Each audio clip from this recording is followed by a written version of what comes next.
Fala, meus queridos, tudo bem com vocês? Eu espero que sim, espero que vocês todos estejam muito bem, estejam são e salvos, saudáveis e felizes, assim como eu estou hoje. Gente, nós vamos dar sequência aos nossos estudos e na aula de hoje nós vamos falar sobre realismo em seu segundo bloco sobre este estudo, né?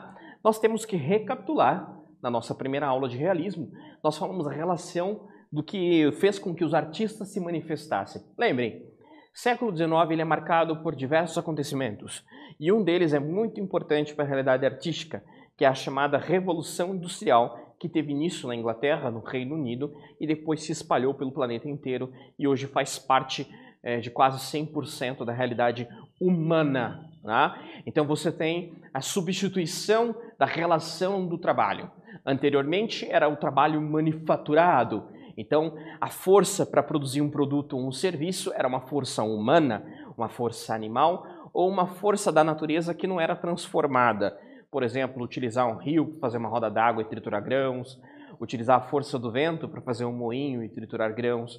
Você tem, então, o surgimento de maquinários a vapor que aumentam a velocidade e a produtividade. Em uma semana, você faz 20, 30 vezes mais do que você faria anteriormente no processo manufaturado.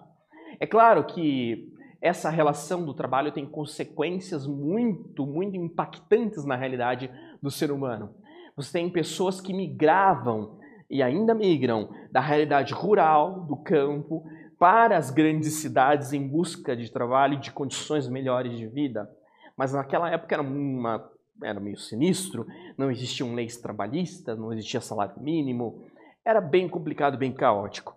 E é lógico que os franceses, os ingleses, os artistas franceses e ingleses, assim como qualquer outro ser humano, vai reagir àquilo. E a maneira que um artista reage é pintando, fotografando, desenhando aquilo que motiva ele, aquilo que ele observa, aquilo que ele sente, não é? Então, os objetivos da nossa aula é analisar as obras dos artistas importantes para o movimento realista. E aqui para essa aula, se eu não me engano, eu trouxe os franceses. Se tiver um outro artista, eu falo no meio do caminho, tá? Compreender as razões pelas quais as obras tinham características sociais. Então aqui já na nossa introdução, falando da relação do trabalho da aula anterior, a gente já tem as motivações pelas quais os artistas vão representar obras dessa maneira, tá? Então a gente tem aqui uma obra aqui ao lado de Jean-François Millet, o artista francês Jean-François Millet. Vamos ler aqui rapidinho. A obra ao lado retrata um trabalhador com sua enxada, ok? Os trabalhadores rurais que o artista francês Millet retratava eram pessoas que trabalhavam em locais que não eram delas e só sobravam poucas oportunidades. Então, esse tipo de relação com o trabalho ainda existe hoje em dia. Você tem a relação do camponês que não é dono daquele pedaço de terra, mas trabalha ali em algumas condições muito complicadas de trabalho. Será que essa realidade retratada por Millet no século XIX ainda é uma realidade aqui no nosso século XXI? Então, são perguntas propositivas que eu trago para vocês, para que a gente reflita que a relação de trabalho mudou do século XIX para hoje, porém, ela ainda não chegou no seu ponto de equilíbrio, de modo que trabalhadores consigam ter privilégios e viver bem. Nem todos têm essas condições. A gente ainda tem hoje em dia trabalhos análogos à escravidão, a gente vive escutando em noticiários esses tipos de problema, e trabalhos também subhumanos, né? Então a relação do trabalho ainda é muito complexa, pasmem, em relação ao século XIX, ok? Então, aqui, vamos ler rapidinho, surgiu em meados do século XIX o realismo, a arte começa a ser um meio para denunciar uma ordem social injusta, os protestos para os menos favorecidos e oprimidos, o povo se torna assunto frequente na pintura realista. Então, o artista realista, ele busca representar personagens que não são históricos no que diz respeito ao seu nome. Você não vai ver aqui um príncipe, um rei, uma rainha sendo representado em um retrato, ou com uma aura simbólica como se fosse um deus grego, ou uma personagem santo, um Jesus Cristo, uma aura espiritual. Você não vai ter isso aqui no realismo. Você vai ter representações reais da realidade nua e crua de personagens que são sim históricos, mas que você não sabe o nome. Então você tem aqui o trabalhador, a representação de um trabalhador. E ele representa toda a estrutura da relação do trabalho, não um nome em específico. E a gente também tem aqui alguns exemplos de quebra de padrões. Aqui do lado nós temos um autorretrato. O que seria um autorretrato? É um retrato de si mesmo. Hoje, o mais comum da gente fazer autorretrato, nós hoje em dia, é a famigerada selfie. Você pega o celular, vai lá e tira uma foto de você. Isso aí é um autorretrato, que a gente chama hoje famigeradamente de selfie, né? E aqui, Gustave Courbet, um outro francês, ele quebra com a forma de um autorretrato, de um retrato. Porque o retrato na pintura, na arte, ele é feito de maneira vertical. E ele vai lá e quebra com os padrões e torna horizontal, que é o formato paisagem, e deixa um close nessa cara bem expressiva. Esse tipo de obra com quebra de padrões vai influenciar muita gente, muito artista importante lá pra frente, ok? Então vamos lá, vai se opor ao romantismo, que eram movimentos artísticos anteriores, declara reação às excentricidades românticas. O romantismo, o movimento do romantismo, ele exaltava os personagens como se fossem deuses, era uma coisa louca. Era muito bonito, muito belo, mas são outras realidades distintas, não cabe dentro disso aqui, né? Então propõe descartar qualquer tipo de ilusionismo, a mudança do belo, ideal para o real e objetivo, ok? E aqui na obra de Jean-François Millet, novamente, a retratação de trabalhadores rurais, no caso, serrando ali uma madeira, madeireiros, né? Aqui, busca por uma linguagem mais clara e verossímil, que seria a partir da realidade, ao passo que questiona princípios e padrões burgueses, sóbrio, minucioso, veracidade. Aqui tem uma palavrinha que eu ainda não havia dito, a palavrinha burguês, né? Então vamos lá retomar em história. Burguês é uma classe social, né? De pessoas que detêm os meios de produção, detêm um acúmulo de capital através da produção de trabalho. Tá? Então essa classe social ela se torna dominante nessa realidade, porque são os donos das grandes indústrias, os donos das grandes fábricas. Então os artistas, muitos dos artistas realistas, eles se opõem aos ideais desses burgueses. Então eles ficam do lado da classe trabalhadora, seja do campo ou seja da realidade urbana, beleza? Então vamos lá, características. Representação da realidade com a mesma objetividade com que um cientista estuda um fenômeno da natureza. O artista não cabe melhorar artisticamente a natureza, pois a beleza está na realidade tal qual ela é.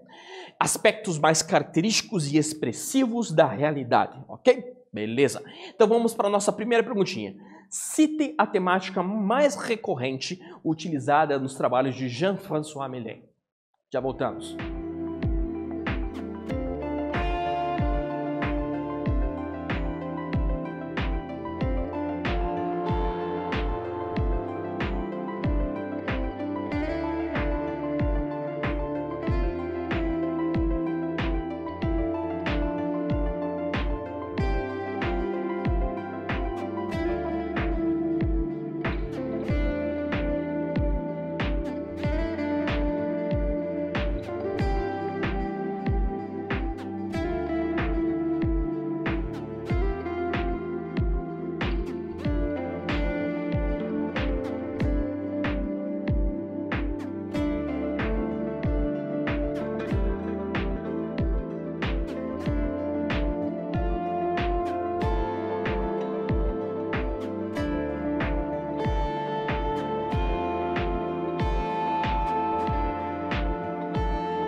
Gente, então voltando aqui. Se vocês prestaram atenção no que eu falei, vocês sabem responder essa questão. E no caso, a temática mais recorrente no trabalho do artista francês Jean-François Millet é a temática rural. Ele trabalhava muito a questão da relação do trabalho camponês, do trabalhador rural e suas condições paupérrimas de vida, ok? Então vamos seguindo, falar um pouquinho mais dele e terminar com um exemplo de obra dele que eu acho fenomenal. Vamos lá. Então tá.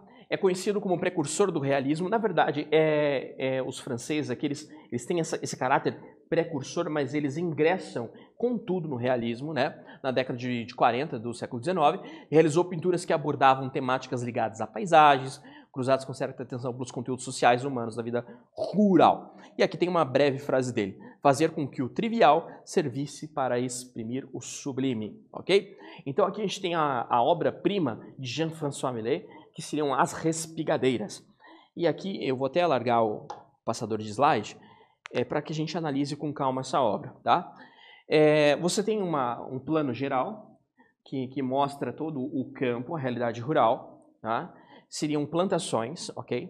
E as respigadeiras era um termo dado a pessoas, no caso mulheres, que pegavam o resto, né, nem sobras, era o resto de uma plantação.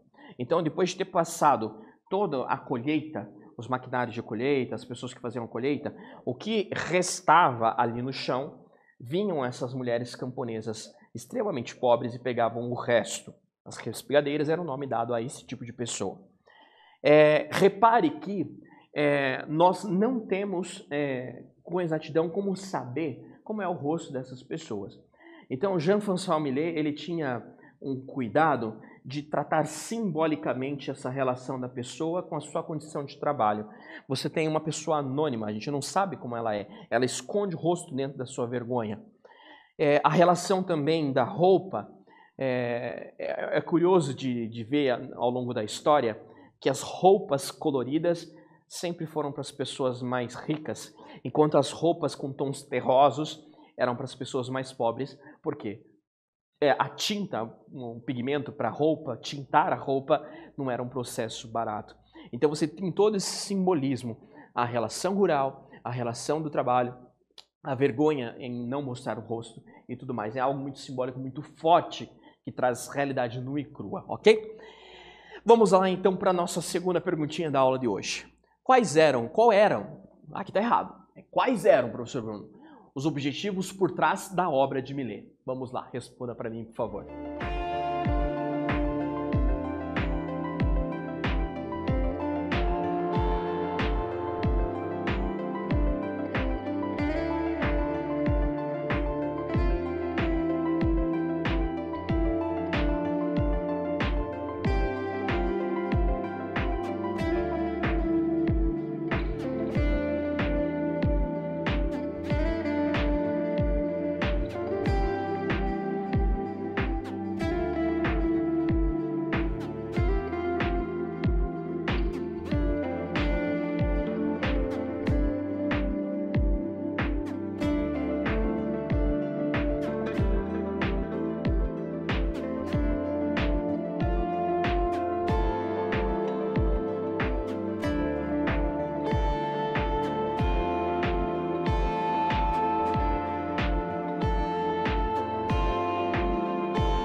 Gente, os objetivos por trás da obra de Jean-François Millet era mostrar para a população burguesa que tinha acesso às obras de arte a realidade do trabalho, para que as pessoas pudessem refletir no que estava acontecendo naquele momento.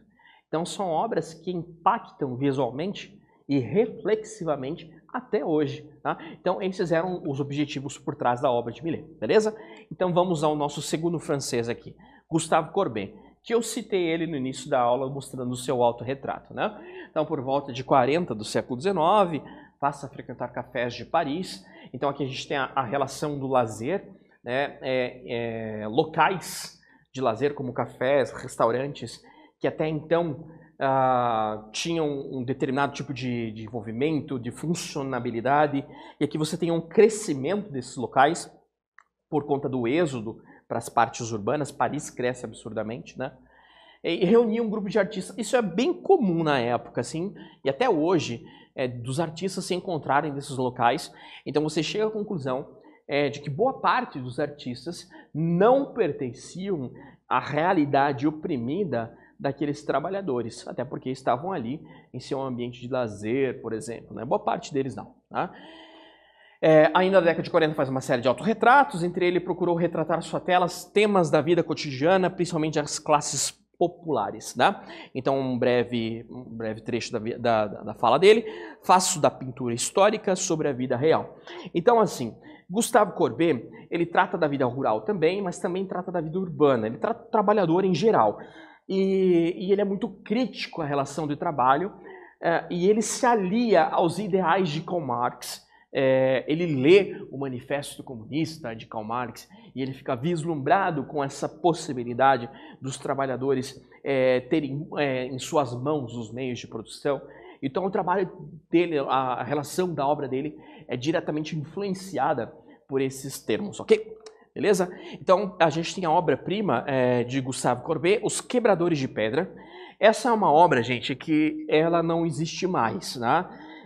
Na Segunda Guerra Mundial, né, entre 37 e 45 do século passado, Adolf Hitler, que era o Führer, né, o grande líder da Alemanha nazista, eu não sei se vocês sabem, mas ele era um artista, Adolf Hitler. Deixa eu voltar aqui que eu apertei sem querer. Ele era um artista e ele tinha uma ambição, antes de se tornar o monstro que ele se tornou, que era passar na Universidade de Belas Artes de Viena. Só que ele foi reprovado 2 vezes e por questões de falta de dinheiro se alistou ao exército austríaco, participou da Primeira Guerra e a Primeira Guerra mudou a cabeça do cara e o cara virou o que ele era. Tá? Mas a parte artística de Hitler continuou e ele tinha a intenção de criar o maior museu de história da arte, da história da humanidade, que ficaria em Berlim. Tá? E por conta desse pensamento, ele ordenou o sequestro, o rapto de diversas obras de arte. E Os Quebradores de Pedra foram uma dessas obras de arte que foram raptadas pelos alemães nazistas. Infelizmente, essa obra ela foi destruída em uma época em que Hitler já sabia que ia perder a guerra e ele assinou o chamado Tratado de Nero. E eu não sei se vocês lembram da Roma Antiga, Nero, existe uma lenda de que ele botou o fogo em Roma. Então o Tratado de Nero era o seguinte: caso a Alemanha perca a guerra, queime as obras de arte. Tá? Então você tem uma diversa série de obras que foram destruídas a bando do Tratado de Nero, assinado por Hitler, e Quebradores de Pedra era uma delas. Enfim, falando dessa obra aqui, você tem duas personagens, novamente sem mostrar o rosto, e aqui é bizarro, porque mostra um ciclo de vida. Você tem um senhor mais velho e um jovem, possivelmente o filho desse senhor. Ele está quebrando pedra, o filho já está ajudando no ofício, provavelmente o filho ocupará o cargo do pai, que por sua vez ensinará ao seu filho também. Então é um ciclo de vida na qual o trabalhador ele não consegue evoluir, ele sempre vai permanecer ali geração após geração, ok? E assim, isso não era muito bem visto na época os realistas. Tanto que Gustave Courbet ele tentou participar do Salão de Paris, que é uma exposição muito importante, e ele foi recusado. Daí ele já tinha essa mente revolucionária e ele criou o próprio pavilhão de obras dele, com mais de 40 obras dele, chamado Pavilhão do Realismo, e aquilo chocou. E uma fotografia desse pavilhão. Para terminar, nosso terceiro e último exercício. Cite a temática mais recorrente utilizada em trabalhos de Gustave Courbet. Vamos lá.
Gente, então voltando aqui a responder essa questão, se vocês prestaram atenção, né? Então, Gustave Courbet, ele tem uma relação íntima com a obra de Karl Marx, que influenciou seu pensamento em relação aos trabalhadores e à época em que ele vivia.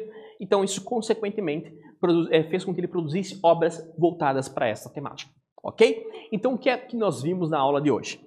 Nós analisamos obras de artistas importantes para o movimento realista, os dois franceses, Jean-François Millet e Gustave Courbet, e compreendemos as razões pelas quais as obras tinham essas características sociais. Então, gente, espero que tenham gostado dessa aula, da mesma maneira que eu gostei de produzi-la e apresentá-la para vocês. Nos vemos numa próxima. Tchau!